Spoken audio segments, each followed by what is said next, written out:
మీ ఎలాంటి వ్యాపార ప్రకటనలకైనా వెంటనే మా ఛానల్ సంప్రదించండి. అందరికీ నమస్కారం. నేను శిరీష. ఈరోజు మనతో పాటు ఉన్నారు ప్రముఖ ఆధ్యాత్మికవేత్త, జ్యోతిష్య పండితులు డాక్టర్ రవిశంకర్ శర్మ గారు. గురుగారితో మాట్లాడదాం. గురుగారు నమస్కారం. గురుగారు, మనం ఈ నూతన సంవత్సరం ప్రారంభం అవుతుంది కాబట్టి 2026లో కర్కాటక రాశి వారికి ఎలా ఉండబోతుంది అంటారు? ఎలాంటి జాగ్రత్తలు తీసుకోవాలంటారు? తప్పకుండా కర్కాటక రాశి వారికి గత సంవత్సరం నుంచి కూడా అంత అనుకూలంగా లేదు. దానికి చాలా రీజన్స్ అనేవి ఉన్నాయి. మెయిన్గా వచ్చినప్పటికీ ఈ రాశిలో ఉండేటువంటి వారికి అష్టమంలో సంచారం చేస్తున్నటువంటి రాహు యొక్క ప్రభావం కలిసి ఉండటం అనేది మెయిన్ ఇంపాక్ట్ ఫ్యాక్టర్గానే చెప్పచ్చు. ఈ రాశిలో ఉండేటువంటి వారికి అష్టమంలో రాహు, భాగ్యస్థానంలో సంచారం చేస్తున్నటువంటి శని సంచారం జరుగుతున్నది. ఈ రాశిలో ఉండేటువంటి వారికి ఈ సంవత్సరంలో గురువు సెకండ్ హాఫ్లో అంటే జూన్ 2న జన్మరాశిలోకి రాబోతున్నాడు. అప్పటి వరకు 1000 స్థానంలో ఉంటాడు అన్నమాట, అంటే 12వ ఇంట్లో ఉంటాడు.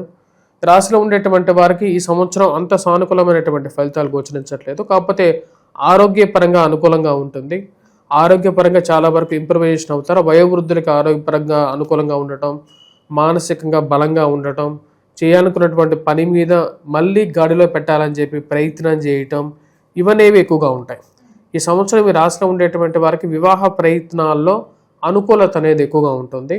అది ఫస్ట్ హాఫ్లో ఉండదు. సెకండ్ హాఫ్లో ఈ రాశిలో ఉండేటువంటి వారికి వివాహ ప్రయత్నాల్లో అనుకూలంగా ఉంటుంది, అంటే జూన్ తర్వాత. దాని తర్వాత వ్యాపారంగా కూడా ముందుకు తీసుకెళ్లాలని చెప్పి ప్రయత్నాలు అనేది ఆరంభిస్తారు. వాటిలో కూడా కొంచెం వరకు సఫలీకృతం అవుతారు. ఎందుకంటే జన్మరాశులకి గురు సంచారం, ఉచ్చస్థానంలోకి గురువు రాబోతున్నాడు. దానివల్ల సంతాన ప్రాప్తి గురించి ప్రయత్నం చేస్తున్నటువంటి వారికి సంతాన ప్రాప్తి కలగటం అనేది ఒక మంచి ప్లస్ పాయింట్గా చెప్పచ్చు. పుత్ర సంతాన ప్రాప్తి గురించి ప్రయత్నం చేస్తున్నటువంటి వారికి కూడా పుత్ర సంతాన ప్రాప్తి కలుగుతుంది. వారితో పాటు ఈ రాశిలో ఉండేటువంటి వారికి స్త్రీలు ఎవరైతే ఉన్నారో వారి కాళ్ళ మీద వాళ్ళు నుంచోవాలి అని చెప్పి ప్రయత్నం చేస్తున్నటువంటి వారికి ఆ యొక్క భాగ్యం కలగటం, అంటే కొత్తగా బిజినెస్ స్టార్ట్ చేయాలనుకున్నటువంటి వారికి స్టార్ట్ చేయగలుగుతారు. రాశిలో ఉండేటువంటి వారికి జన్మరాశుల గురువు భాగ్యస్థానాన్ని, పంచమాన్ని, సప్తమాన్ని చూస్తాడు. వివాహ ప్రాప్తి కలిగిస్తాడు. వివాహంలో కొంచెం ప్రశాంతత కలిగిస్తాడు జూన్ తర్వాత నుండి. ఈ రాశిలో ఉండేటువంటి వారికి స్థాన చలనం అనేది ఉంది ఈ సంవత్సరం. మెయిన్గా ప్లేస్ చేంజ్, అంటే జాబ్ చేస్తున్నటువంటి వారికి జాబ్ పరంగా ఒక ప్లేస్ నుంచి ఆకస్మికంగా ఉన్నటువంటి పరిస్థితులకి తగినట్టుగానే మార్పు అనేది జరుగుతుంది. ఆ మార్పు అనేది ఈ రాశిలో ఉండేటువంటి వారికి ఉన్న ప్లేస్ నుంచి వేరే ప్లేస్కి వెళ్ళిపోతారు. బిజినెస్ పరంగా ఈ రాశిలో ఉండేటువంటి వారు మెయిన్గా కొన్ని జాగ్రత్తలు అనేవి తీసుకోవాలి ఈ సంవత్సరం. మెయిన్గా ఎందుకంటే భాగ్యస్థానంలో రాహు అంత సానుకూలంగా లేడు. అదేవిధంగా భాగ్యస్థానంలో శని, అష్టమంలో రాహువు, ఈ 2 పొజిషన్స్ బాగాలేవు. వైవాహికంగా కొన్ని ప్రాబ్లమాటిక్ సిచ్యువేషన్స్ని తెచ్చిపెట్టుకోకుండా ఉండాల్సినటువంటి మెయిన్గా రీజన్. అదేవిధంగా మెరిటల్ లైఫ్తో పాటు జీవిత భాగస్వామి ఆరోగ్యం గురించి కూడా కొంచెం జాగ్రత్తగా ఆలోచించాలి. డిసెంబర్ 5న సప్తమంలోకి రాహుగ్రహ సంచారం అనేది ఉంది. ఈ రాహుగ్రహ సంచారం సప్తమంలోకి జరుగుతున్నప్పుడు వైవాహిక జీవితంలో కష్టాన్ని కలిగించే విధంగా ఉంటుంది. మెయిన్గా ఈ కోర్టు రిలేటెడ్ కేసెస్ విషయంలో జాగ్రత్తగా ఉండాలి. ఎవరైతే వైవాహిక జీవితంలో డైవర్స్గా వెళ్తున్నారో వాళ్ళకి court related cases, unnecessary complications అనేది ఈ సంవత్సరం తలకి మించినటువంటి భారం అవుతుంది. జూన్లోనే మనకు వచ్చినప్పటికీ కుజ స్తంభన అనేది ఉంది. అది సింహరాశిలో జరుగుతున్నది. కుజస్తంభన వల్ల కూడా అనవసరమైనటువంటి కోర్టు కేసెస్, ఫ్రెండ్స్ అండ్ రిలేటివ్స్తోనూ, బంధువులతోనూ గొడవలు, మానసికమైనటువంటి చింత, అదేవిధంగా వీటన్నిటితో పాటు ఈ స్థిరచరాస్తులు ఏవైతే ఉంటాయో ఫైనాన్షియల్ డిస్టర్బెన్సెస్ మానసికంగా బాధించే విధంగా ఉంటుంది. ఈ రాశిలో ఉండేటువంటి వారికి ఈ సంవత్సరం సానుకూలత అనేది కూడా పీరియడ్ కూడా ఒకటి ఉందన్నమాట. మళ్ళీ రికవరీ పీరియడ్ కూడా ఒకటి ఉంది. మెయిన్గా ఈ సంవత్సరం కూడా అక్టోబర్లో గురు అతిచార స్థితి ఉంది. అంటే అక్టోబర్ టు మెయిన్గా వచ్చేటప్పటికి జనవరి మధ్యలో గురు అతిచార స్థితిలోకి వెళ్తాడు. ఆ టైంలో అక్టోబర్ టు జనవరి 2027 వరకు అనుకూలంగా ఉంటుంది. అక్టోబర్ టు 2026 అక్టోబర్ నుంచి 2027 జనవరి వరకు గురువు మళ్ళీ ఒకసారి ముందుకు వెళ్ళి వెనక్కి వస్తాడు. ఆ టైంలో ఈ రాశిలో ఉండేటువంటి వారికి మళ్ళీ కుటుంబంలో కొంచెం ప్రశాంతంగా ఉంటుంది. కొంచెం ఫైనాన్షియల్గా బెటర్మెంట్ రావటం, కొన్నిట్లో మెయిన్గా వచ్చినప్పటికీ కుటుంబంలో సంతాన ప్రాప్తి గురించి ప్రయత్నం చేస్తున్నటువంటి వారికి సంతానం కలగటం అనేది జరుగుతుంది. ఈ రాశిలో ఉండేటువంటి వారికి మెయిన్గా మనం గుర్తుపెట్టుకోవాల్సింది, ఏదైతే మేజర్గా చేయాలనుకున్నటువంటి పనులు ఒకసారి జరగవు, 2 times 3 times చేయాల్సినటువంటి పరిస్థితి ఏర్పడుతుంటుంది. ఏదైనా సరే పనికి ముందుకు వెళ్ళాలి అంటే ఆ పనికి మీరు ఎంత సంకల్పంతో చేసినప్పటికీ కూడా అడ్డు తగిలేటువంటి వారు ఎక్కువ అవుతూ ఉంటారు. రాజకీయంగానూ ముందుకు వెళ్ళాలంటే రాజకీయంలోనూ కాళ్ళు పెట్టుకుని వెనకలాగేటువంటి వాళ్ళు ఎక్కువ అవుతారు.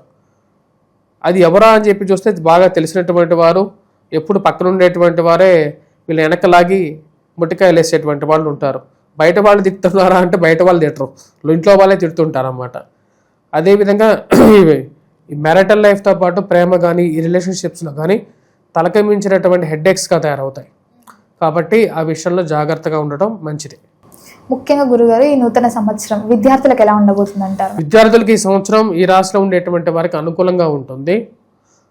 మెయిన్గా వచ్చినప్పటికీ ఈ యొక్క టెక్నాలజికల్ ఎడ్యుకేషన్ చదివేటువంటి వారికి, మెయిన్గా ఇంజనీరింగ్ విద్య కానీ మెడిసిన్ కానీ చదివేటువంటి వారికి అనుకూలంగా ఉంటుంది. కాన్సన్ట్రేట్ చేయగలుగుతారు. ఎక్కువగా కాన్సన్ట్రేట్ చేయడానికి ఎక్కువగా ప్రయత్నం చేయాలి కూడా. జూన్ తర్వాత కొద్దిగా డిస్ట్రాక్షన్స్ అనేవి ఎక్కువ అవుతాయి, వాటితో జాగ్రత్తగా ఉండాలి. ఖర్చు పరంగా ఈ సంవత్సరం ఈ రాశిలో ఉండేటువంటి వారికి ఖర్చు అనేది విపరీతంగా ఉంటుంది. డబ్బులు విపరీతంగా ఖర్చు అవ్వటం, బిజినెస్ పరంగా మెయిన్గా భారీ ఇన్వెస్ట్మెంట్స్తో చేసేటువంటి బిజినెస్ అయితే మటుకు చాలా జాగ్రత్తగా ఉండాలి. ఎందుకంటే రాహు బాత్ శని బాత్ అనేటువంటి ఒక వచనం అనేది ఉంది. ఎప్పుడైనా సరే అంటే రాహు ఎటువంటి ప్రభావాన్ని ఇస్తాడంటే శని లాంటి ప్రభావాన్ని ఇస్తూ ఉంటాడు జీవితంలో. దాని యొక్క ప్రభావ రీత్యా వచ్చినప్పటికీ ఈ సంవత్సరం ఈ రాశిలో ఉండేటువంటి వారికి కొంచెం ప్రాబ్లమాటిక్ ఖర్చు అనేది ఎక్కువగా ఎదురవుతుంది. హెల్త్ పరంగా కూడా జాగ్రత్తగా ఉండాలి. మెయిన్గా జీవిత భాగస్వామి హెల్త్, వెల్త్ అండ్ జాగ్రత్తగా ఉండటం అనేది చాలా ముఖ్యమైనటువంటి సూచన. ముఖ్యంగా చూసుకుంటే సినీ రంగంలో ఉన్న వారికి ఎలా ఉండబోతుంది అంటారు? సినీ రంగంలో ఉండేటువంటి వారికి మెయిన్గా ఈ సంవత్సరం కొన్ని అపజయాలు కూడా ఎదురవుతాయి. ఎందుకంటే మెయిన్గా ఈ సంవత్సరం కుజుడు యొక్క మాందాబ్దం జరగటం, వాటితో పాటు గురువు జన్మరాశిలో ఉన్నప్పుడు పనులు స్మూత్గా జరగవు.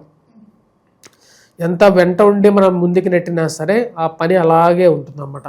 మనం డబ్బులు ఇచ్చేసి వేరే వాళ్ళని పని చేయమంటే ఈ రోజుల్లో చేసేటువంటి పరిస్థితులు లేవు.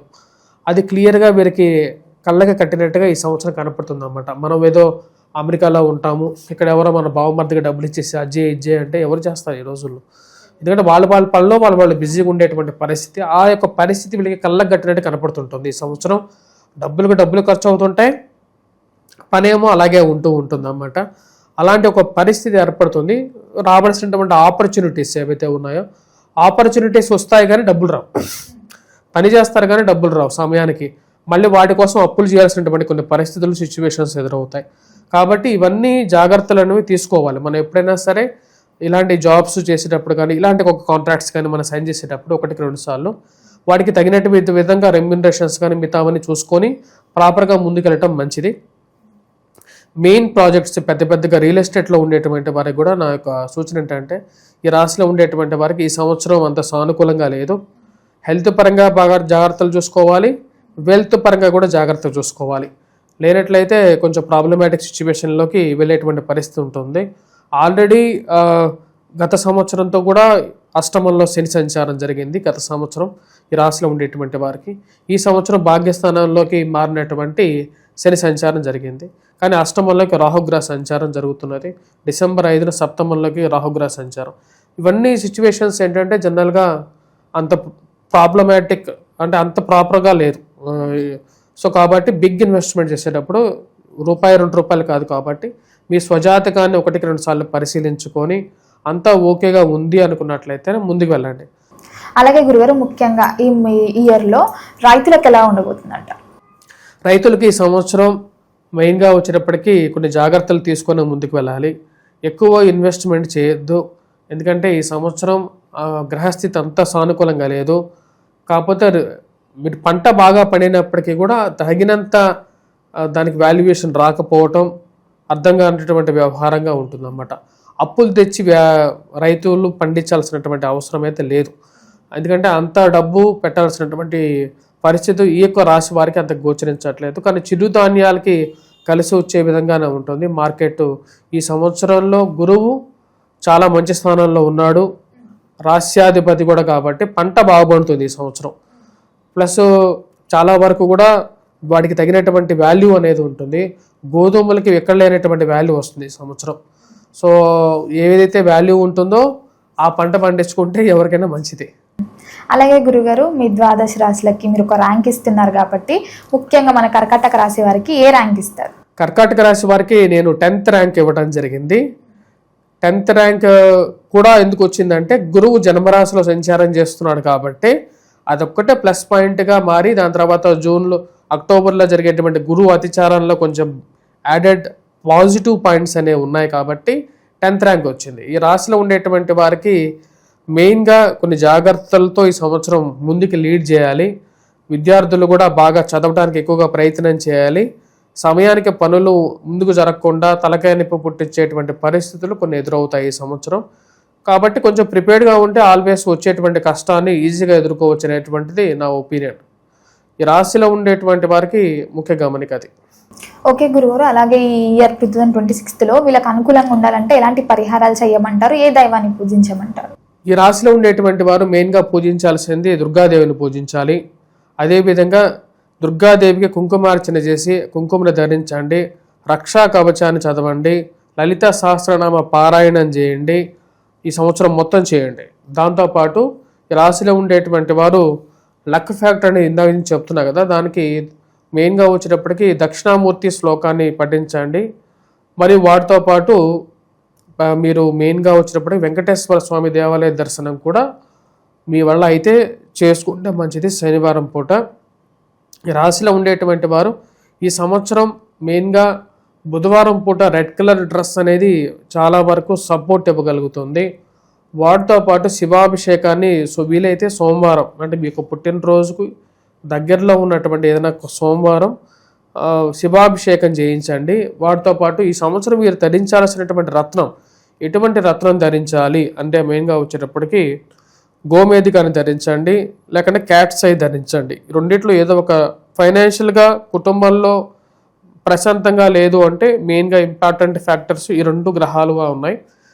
మెయిన్గా వచ్చేటప్పటికి క్యాట్స్ ఐ అండ్ క్యాట్స్ ఐతో పాటు 3 to 5 carats cat's eye, 3 to 5 carats గోమేధికాన్ని ధరిస్తే సరిపోతుంది. ఈ రాశిలో ఉండేటువంటి వారికి మిగతావి కూడా ధరించవచ్చు, కాకపోతే అన్ని రింగ్స్ అవసరం లేదు. కాబట్టి హెల్త్ పరంగా ఇంపాక్ట్ ఉంది, వైవాహిక జీవితంలో కొంచెం ప్రశాంతంగా లేదు అనుకునేటువంటి వారు మెయిన్గా ధరించాల్సింది గోమేధికాన్ని ధరించాలి.